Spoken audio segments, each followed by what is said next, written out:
So మరి EAMCET exam అయితే దగ్గరకు వస్తుంది. మ్యాథమెటిక్స్ లో మాకు ఒక ప్రాపర్ స్ట్రాటజీ కావాలి, ప్రాపర్ ఆర్డర్ కావాలి, ఏది ప్రిపేర్ అవ్వాలి, ఎలా ప్రిపేర్ అవ్వాలి, అసలు మ్యాథమెటిక్స్ లో ఎన్ని మార్క్స్ వస్తే safe score, and at the same time 80/80 mathematics లో పాసిబుల్ అవ్వాలి అంటే ఏం ప్రాక్టీస్ చేయాలి అని చాలా మందికి మ్యాథమెటిక్స్ లో చాలా డౌట్స్ ఉంటాయి కదా. ఈ ఒక్క వీడియో చాలా నాకు మ్యాథమెటిక్స్ కి సంబంధించి అన్ని క్వశ్చన్స్ కి ఒకటే ఆన్సర్ ఇస్తుంది. సో అసలు మనకి స్ట్రాటజీ ఏంటి, 80/80 అనే కాదు, మ్యాథమెటిక్స్ లో మార్క్స్ ఇంప్రూవ్ చేసుకోవడానికి స్ట్రాటజీ ఏంటి, ఎలా ప్రిపేర్ అవ్వాలి, ఎట్లా ప్రిపేర్ అయితే మీకు మ్యాథమెటిక్స్ లో స్కోర్ మంచి స్కోర్ వస్తుంది. 80 అనే చెప్పలేము మనము, మంచి స్కోర్ వస్తుంది.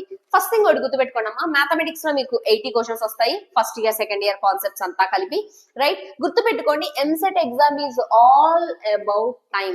నీకు విత్ ఇన్ ద టైమ్ లో ఉన్న టైంలో ఎన్ని క్వశ్చన్స్ అటెంప్ట్ చేయగలవు, ఎంత ఫాస్ట్ గా క్వశ్చన్స్ అటెంప్ట్ చేయగలవు. గుర్తుపెట్టుకోండి అమ్మా, ఎంసెట్ ఎగ్జామ్ కి ఫార్ములా ఏంటి అంటే నువ్వు ఎంత బాగా చేసావని కాదు, ఎన్ని ఎక్కువ కరెక్ట్ ఆన్సర్లు చేసావు అనేది ఇంపార్టెంట్. నువ్వు ఒక క్వశ్చన్ ని చాలా సూపర్ చేస్తే నో యూస్, ఎక్కువ నెంబర్ ఆఫ్ కరెక్ట్ ఆన్సర్స్ చేయాలి, అది మ్యాటర్స్ నీకు ఇక్కడ, రైట్? ఎంత ఫాస్ట్ గా చేయగలుగుతాయి, it's all about your speed. ఎంత ఫాస్ట్ గా క్వశ్చన్ ని చూసి వితౌట్ ఎనీ సెకండ్ థాట్ ఎంత ఫాస్ట్ గా నువ్వు ఆన్సర్ సాల్వ్ చేయగలవు, ఆ స్పీడ్ ని ఇంప్రూవ్ చేసుకుంటే ఎంసెట్ లో మంచి ర్యాంక్ వస్తుంది అమ్మా. మ్యాథ్స్, ఫిజిక్స్, కెమిస్ట్రీలో మంచి స్కోర్ వస్తాయి. సో మనం ఇప్పుడు ఇక్కడ మ్యాథమెటిక్స్ గురించి మాట్లాడితే గుర్తుపెట్టుకోండి, మొత్తం అంతా నేను ఐపీఈలో చదివింది మొత్తం అంతా చదువుతాను, నేను ఐపీఈలో చూపించిన టాలెంట్ అంతా చూపిస్తా ఎంసెట్ కి అంటే కాదు. ఐపీఈ ప్రిపరేషన్ అనేది కంప్లీట్లీ డిఫరెంట్, ఎంసెట్ ప్రిపరేషన్ అనేది కంప్లీట్లీ డిఫరెంట్.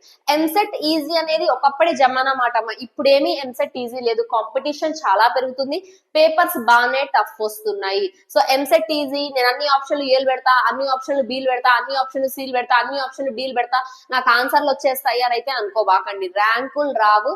ఎంసెట్ అనేది మీరు ఇట్లా ట్రయల్ అండ్ ఎర్రర్ చేయాల్సింది కాదు, the only exam for your good college, right? So చాలా చాలా చాలా కన్సిస్టెన్సీ, చాలా పట్టుదల ఉండాలి, డిమోటివేషన్ అవ్వకుండా ఉండాలి, బాగా ప్రిపేర్ అవ్వాలి. మ్యాథమెటిక్స్ కి వచ్చేసరికి నేను అన్ని చదువుతా అంటే కాదు. సో ఫస్ట్ మీరు ఏం చేస్తారు అంటే ఒక వైట్ పేపర్ తీసుకొని 1A 1B 2A 2B chapters లో నీకు బాగా వచ్చిన చాప్టర్స్, 1A నుంచి ఒక 3, 2A నుంచి ఒక 3, 1B నుంచి ఒక 3, 2B నుంచి ఒక 3, ఇలా నీకు 3 3 3 3 ఒక 12 చాప్టర్స్ అనేవి పక్కన రాసుకోండి. ఓకేనా? ఏది నీ ఫేవరెట్, నేను హై వెయిటేజ్ గురించి మాట్లాడట్లేదు, నీ ఫేవరెట్ చాప్టర్స్ పక్కన రాసుకొని గుర్తుపెట్టుకోండి నాన్న, నేను మీకు చాప్టర్ వైజ్ గా వెయిటేజ్ ప్రొవైడ్ చేస్తాను. సో చాప్టర్ వైజ్ గా వెయిటేజ్ ప్రొవైడ్ చేసిన తర్వాత నువ్వు రాసుకున్న 12 చాప్టర్స్ ఉన్నాయి కదా, ఇక్కడ ఆ రాసుకున్న 12 చాప్టర్ లో ఒక్కో చాప్టర్ నుంచి ఎన్ని క్వశ్చన్స్ వస్తున్నాయో ఒక్కసారి చూసుకొని ఈ క్వశ్చన్స్ ఎగ్జామ్ లో పక్కాగా నువ్వు అటెంప్ట్ చేయాలి. Along with that high weightage నేర్చుకోవాలి, ఫేవరెట్ నేర్చుకోవాలమ్మా. ఎప్పుడైనా సరే మీ ఏ ఎగ్జామ్ కి ప్రాక్టీస్ అవుతున్నా సరే ఫేవరెట్ అనేవి నీకు స్కోర్ ఇంప్రూవ్ అవడానికి హెల్ప్ అవుతుంది, హై వెయిటేజ్ అనేది పక్కా చేయాల్సింది. ఓకేనా? సో మీకు హై వెయిటేజ్ ప్రొవైడ్ చేస్తా, నేను మీకు చాప్టర్ వైజ్ గా ప్రొవైడ్ చేస్తా. నీ ఫేవరెట్ చాప్టర్స్ ఏవైతే ఉన్నాయో ఆ చాప్టర్స్ నుంచి ఎన్నెన్ని మార్కులు వస్తున్నాయి అనేది ఫస్ట్ అయితే ఒక అనాలిసిస్ చేసుకోండి. మొత్తం అంతా చదివే టైం మన దగ్గర ఉండదమ్మా, నీకు వచ్చిన దాన్ని ఇంకొంచెం పర్ఫెక్షన్ చేసుకునేదే ఇప్పుడు మనం చేయాల్సిన పని. ఓకేనా? Next select your favourite chapters. PYQs are god for EAPCET. ఎన్ని ఎక్కువ నెంబర్ ఆఫ్ పీవైక్యూస్ ప్రాక్టీస్ చేస్తే అంత మంచిదమ్మా. మ్యామ్ ఓన్లీ పీవైక్యూస్ చాలా అంటే పీవైక్యూస్ బై హార్ట్ చేయడం కాదు మీరు ఇక్కడ చేయాల్సింది. ఒక క్వశ్చన్ చూసి దాని వే ఆఫ్ సాల్వింగ్, ఈ వే ఆఫ్ సాల్వింగ్ మీకు మేబీ మీరు అటెంప్ట్ చేసే పేపర్ లో ఇంకొక క్వశ్చన్ కి ఏమైనా హెల్ప్ అవుతుంది. ప్రింట్ టు ప్రింట్ క్వశ్చన్ లో ఒక 5-6 వస్తాయేమో మహా అయితే, అంతే. రిమైనింగ్ అన్ని సిమిలర్ ప్యాటర్న్, సిమిలర్ మోడల్ ఉంటాయమ్మా. సో అందుకని ఎప్పుడు ఎవరు చెప్పినా సరే ఎంసెట్ కి ఒకటే మాట చెప్తారు, practice more number of PYQs. ఎంత ఎక్కువ పీవైక్యూస్ ప్రాక్టీస్ చేస్తే మీకు అంత మంచిది ప్రాక్టీస్. ఓకేనా? సో ఎంత కుదిరితే అంత ప్రాక్టీస్ చేయండి పీవైక్యూస్. ఈ రోజు నేను 10 చేశాను, రేపు 20 పీవైక్యూస్, ఎల్లుండి 30 40 50 60, ఇలా మీ స్పీడ్ యాక్యురసీని పెంచుకుంటూనే వెళ్ళండి అమ్మా. ఎన్ని ఎక్కువ పీవైక్యూస్ నేను స్టిక్ ఆన్ అయి ఉంటా లాస్ట్ 3 years లాస్ట్ 4 years కాదు, నీ కెపాసిటీ ఎంత చేయగలిగితే అంత. ప్రీవియస్ ఇయర్ క్వశ్చన్స్ ప్రాక్టీస్ చేస్తూనే ఉండండి. ఎంత ప్రీవియస్ ఇయర్ క్వశ్చన్స్ ప్రాక్టీస్ చేస్తే అంత మంచిది మీకు. నెక్స్ట్ 5 years అయితే మ్యాండేటరీ, రిమైనింగ్ అంతకన్నా ఎక్కువ చేస్తే well and good, but last 5 years PYQs అయితే ఖచ్చితంగా మ్యాండేటరీగా చేయాల్సినవి for maths, physics and chemistry మూడింటికి కూడా చెప్తున్నాను. ఓకే? నెక్స్ట్ ఫార్ములేస్.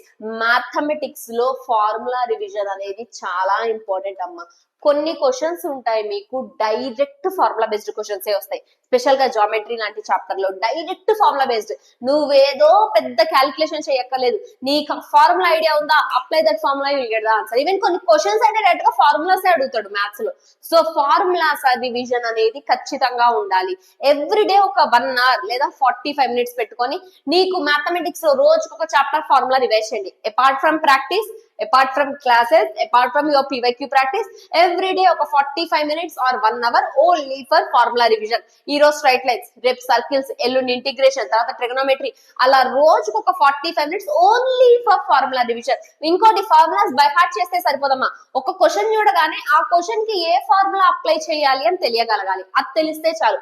మ్యామ్ ఇది ఎలా తెలుస్తుంది మ్యామ్ మరి మాకు అంటే, విత్ ప్రాక్టీస్. ట్రస్ట్ మీ, కష్టపడ్డ వాడికి రిజల్ట్ రాకపోవడం అనేది ఉండదమ్మా. చాలా బాగా కష్టపడండి, మీకు 100% sure you can get very good result. ఓకేనా? సో ఎక్కువ ప్రాక్టీస్. మేబీ నీకు ఈ రోజు సాల్వ్ చేయలేకపోయావు పీవైక్యూస్ చూస్తేనే నీకు లెంతీ అనిపిస్తున్నాయి, అసలు చేయడానికే అవ్వట్లేదు. ఏం పర్లే, ఫస్ట్ డే ఒక 5 questions కరెక్ట్ ఆన్సర్ పెట్టగలగండి చాలు. నెక్స్ట్ డే ఒక 10 చేయగలగండి, తర్వాత ఒక 15 చేయగలండి. ఇలా కొంచెం నెంబర్ అనేది పెంచుకుంటూ వెళ్ళండి. ఎందుకంటే కరెక్ట్ గా ప్రాక్టీస్ చేస్తే, కరెక్ట్ గా కష్టపడితే ఎవరికైనా మంచి మార్క్స్ వస్తాయమ్మా. Okay, all about your hard work. అంతే, మీరు ఎంత కష్టపడుతున్నారు అనేది matters. Next, be perfect with fundamentals. చాలా మంది మ్యాథమెటిక్స్ లో చేసే మిస్టేక్ ఇదే. ఫండమెంటల్ కరెక్ట్ గా ఉండదు. డైరెక్ట్ గా ఇంటిగ్రేషన్ తీస్తా అంటారు, క్వశ్చన్ చేస్తా అంటారు. డైరెక్ట్ గా ఇంకేదో క్వాడ్రాటిక్ తీస్తా అంటారు, క్వశ్చన్ చేస్తా అంటారు. ఫండమెంటల్ చాప్టర్స్ అనేవి మ్యాథమెటిక్స్ లో కొన్ని ఉంటాయమ్మా. అవి నేర్చుకుంటేనే నీకు ఫర్దర్ చాప్టర్స్ వస్తాయి. అప్లికేషన్ ఆఫ్ డెరివేటివ్స్ నీకు ఎంసెట్ లో హై వెయిటేజ్. అది రావాలి అంటే నీకు డిఫరెన్షియేషన్ రావాలి. డిఫరెన్షియేషన్ రాకుండా అప్లికేషన్ ఆఫ్ డెరివేటివ్స్ రాదు నీకు. సేమ్ డిఫరెన్షియేషన్ రాకుండా ఇంటిగ్రేషన్ రాదు. ఇంటిగ్రేషన్ లో more than half problems differentiation మీదనే మనం చేస్తాము. నెక్స్ట్, ఇంటిగ్రేషన్ లో నీకు అప్రాక్సిమేట్లీ 5 to 6 క్వశ్చన్స్ వస్తాయి ఎంసెట్ లో. అవి చెయ్యాలి అంటే ట్రిగనామెట్రీ కూడా రావాలి. ఎందుకంటే ఇంటిగ్రేషన్ ప్రాక్టీస్ చేసిన వాళ్ళకి చాలా మందికి ఐడియా ఉంటది, ఏంటి ట్రిగనామెట్రీ మస్తు ఫార్ములాలు వాడతాం ఇంటిగ్రేషన్. ఇలా ఒక చాప్టర్ కి ఒక చాప్టర్ లింక్ అయి ఉంటది. సో మీరు ఎప్పుడైనా మ్యాథమెటిక్స్ ప్రిపరేషన్ మొదలు పెట్టినప్పుడు అపార్ట్ ఫ్రమ్ హై వెయిటేజ్ చేయాలి, నేను కాదన్ను. అలాంగ్ విత్ దట్ అసలు నీ ప్రిపరేషన్ ఫస్ట్ స్టార్ట్ చేసినప్పుడు నువ్వు చేయాల్సినవి ఏంటి అంటే ఇవ్వమ్మా. These are the fundamental chapters in your mathematics. Trigonometry, ఈ చాప్టర్స్ ఏవైతే ఉన్నాయో ఈ చాప్టర్స్ కోసం చెయ్యం మనం, ఫర్దర్ చాప్టర్స్ కోసం కూడా చేస్తాం. ట్రిగనామెట్రీ చేస్తే నీకు కొన్ని ఆల్జీబ్రా క్వశ్చన్స్ వస్తాయి, కొన్ని ఇంటిగ్రేషన్ క్వశ్చన్స్ వస్తాయి, కొన్ని డిఫరెన్షియేషన్ క్వశ్చన్స్ వస్తాయి. చాలా చాప్టర్స్ లో ఇన్వాల్వ్ అయ్యే చాప్టర్ ట్రిగనామెట్రీ. మ్యామ్ నేను ట్రిగనామెట్రీ పీవైక్యూస్ చేయలేకపోతున్నా, పర్లేదు, ఆ చాప్టర్ ను పీవైక్యూ వైజ్ గా వదిలేసేయచ్చు. కానీ మొత్తం ట్రిగనామెట్రీ వదిలేస్తా అంటే trust me 60% of the maths ను వదిలేస్తున్నట్టు. చాలా క్వశ్చన్స్ చేయడానికి ట్రిగనామెట్రీ రావాలమ్మా. సో మీకు previous year questions of trigonometry tough ఉంటే అది వదిలేసేయండి, బట్ ఫార్ములాస్ అన్ని నేర్చుకోండి. ప్రతి ఫార్ములా ట్రిగనామెట్రీలో ఉన్న ఈచ్ అండ్ ఎవ్రీ ఫార్ములా ఖచ్చితంగా వచ్చి ఉండాలి మీకు. Next, functions chapter. ఇక్కడ ఉన్న మనకి mod function, step function, log function, exponential function, ఈ ఫంక్షన్స్ ఫర్దర్ గా వేరే చాప్టర్స్ లో మనకి చాలా చాప్టర్స్ లో ఇంక్లూడ్ అయ్యి ఉంటాయి. సో వాటి కోసం that domain conditions, range conditions, వేరే కాన్సెప్ట్స్ లో కూడా యూజ్ చేస్తామమ్మా. ఫంక్షన్స్ అనేది ఖచ్చితంగా రావాలి. నెక్స్ట్, జామెట్రీ బేసిక్స్ అంటే formulas, distance between 2 straight lines, slope formula, straight line formulas, image, foot of the perpendicular, ఇలా బేసిక్ ఫార్ములాస్ నేర్చుకుంటే తర్వాత సర్కిల్, పారాబోలా, ఎలిప్స్, హైపర్బోలా దగ్గర నీకు ఈజీ అయితే. నెక్స్ట్ మనకి ఇక్కడ 3D కూడా ఉంటది. 2D ఫార్ములాస్ వస్తే 3D అనేది జుజుబి, డైరెక్ట్ గా ఆన్సర్ పెట్టేస్తాం మనం. సో జామెట్రీ ఫార్ములాస్ నేర్చుకోవాలి. నెక్స్ట్, మోస్ట్ ఇంపార్టెంట్, చాలా మందికి తెలియని విషయం ఏంటి అంటే డిఫరెన్షియేషన్. అప్లికేషన్ ఆఫ్ డెరివేటివ్స్ మీకు 1 of the high weightage. Definite integration, indefinite integration together 1 of the high weightage. కేవలం ఏఓడి ఇంటిగ్రేషన్ కలిపే నీకు 7 to 8 క్వశ్చన్స్ వస్తాయి. ఈ 7 to 8 క్వశ్చన్స్ నువ్వు చేయాలి అంటే నీకు డిఫరెన్షియేషన్ ఫార్ములాస్ రావాలి. డిఫరెన్షియేషన్ ఫార్ములాస్ వస్తేనే అప్లికేషన్ ఆఫ్ డెరివేటివ్స్ చేయగలం. డిఫరెన్షియేషన్ ఫార్ములాస్ వస్తేనే మనం ఇంటిగ్రేషన్ చేయగలం. సో పక్కాగా షార్ట్ గా నేర్చుకోవాల్సినవి డిఫరెన్షియేషన్ ఫార్ములాస్ అమ్మా. ఇవి అయితే నో కాంప్రమైజ్, ఖచ్చితంగా నేర్చుకోవాలి. ఇవి నేర్చుకుంటేనే నువ్వు తర్వాత చేయగలం. నెక్స్ట్, ఇంటిగ్రేషన్ క్వశ్చన్స్ చేయాలంటే ఇంటిగ్రేషన్ ఫార్ములాస్ రావాలి. ఇంకోటి, డిఫరెన్షియేషన్ లిమిట్స్ లో, ట్రిక్స్ లో కూడా యూజ్ చేస్తాం. లిమిట్స్ లో ఎల్ హాస్పిటల్ రూల్ అనే ఒక ట్రిక్ ఉంటది. ఆ ట్రిక్ అప్లై చేయాలంటే నీకు డిఫరెన్షియేషన్ ఫార్ములాస్ రావాలి. సో ఒక సింగిల్ డిఫరెన్షియేషన్ మీద 3 చాప్టర్లు బేస్ అయి ఉంటాయి. Application of derivatives, integration, limits. Next, integration formulas వస్తేనే ఇంటిగ్రేషన్ ప్రాబ్లమ్స్ చేయగలం. ఇంటిగ్రేషన్ స్కిప్ చేస్తా అన్న థాట్ పెట్టుకోవద్దు. ఫార్ములాస్ నేర్చుకోండి అమ్మా, మీకు తెలిసిన క్వశ్చన్ వస్తే అటెంప్ట్ చేయండి, లేకంటే మీ ట్రిక్స్ ఉంటాయి కదా, ట్రిక్స్ అప్లై చేసి ఆన్సర్ పెట్టండి, ప్రాబ్లం లేదు. కొన్ని చాప్టర్స్ నేను మ్యాథమెటిక్స్ లో 80 క్వశ్చన్స్ చేసే పెడతాను లేదు, ఒక 40+ చేయాలమ్మా ప్రాబ్లమ్స్. ఇది ఫైనల్ ఎగ్జామ్ గురించి చెప్తున్నాను. 40+ ఖచ్చితంగా చేయాల్సిన క్వశ్చన్స్, ఓకేనా. రిమైనింగ్ అన్ని ఇక ఆన్సర్స్ పెట్టడం, చూసి ఆన్సర్ పెట్టడం, లేదా ట్రిక్స్ అప్లై చేసి ఆన్సర్ పెట్టడం, లేదా చీట్ కోడ్స్ అప్లై చేసి ఆన్సర్ పెట్టడం చేయొచ్చు. బట్ గుర్తుపెట్టుకోండి, అది ఒక 40. రిమైనింగ్ 40 ఖచ్చితంగా నువ్వు ఓన్ గా చేయాలి. ఇక ఇది లీస్ట్ ఆప్షన్ అనమాట మీరు చేయాల్సింది. మ్యాథ్స్ లో మంచి స్కోర్ రావాలంటే 40 క్వశ్చన్స్ పక్కాగా చేయాలి. రిమైనింగ్ 40కి cheat codes you can apply. Cheat codes కానీ ట్రిక్స్ కానీ ఏమన్నా అప్లై చేయొచ్చు. మొత్తం 80కి అప్లై చేస్తా అంటే అర్థంగా బోల్తా పడతావురా, ఒక 2 మార్కులు 3 మార్కులు వస్తాయి మ్యాథ్స్ లో. ఎంతసేపు గుర్తుపెట్టుకోండి రా, లక్ అనేది ఇంపార్టెంటే, at the same time hard work కూడా ఉండాలి.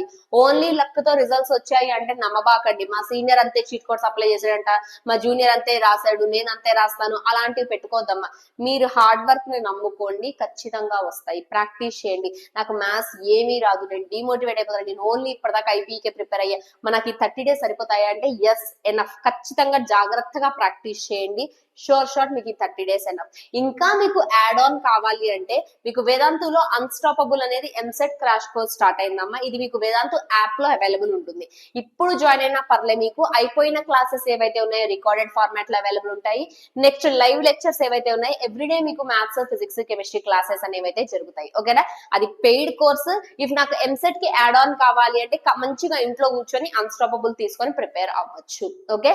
If you have any more doubts related to EAMCET mathematics, do let me know in the comment section, okay. అస్సలు డిమోటివేట్ అవ్వద్దు, జాగ్రత్తగా ప్రిపేర్ అవ్వండి. Trust me, you can get very very very very very good score, okay. We all are with you. Thank you so much everyone. Bye by.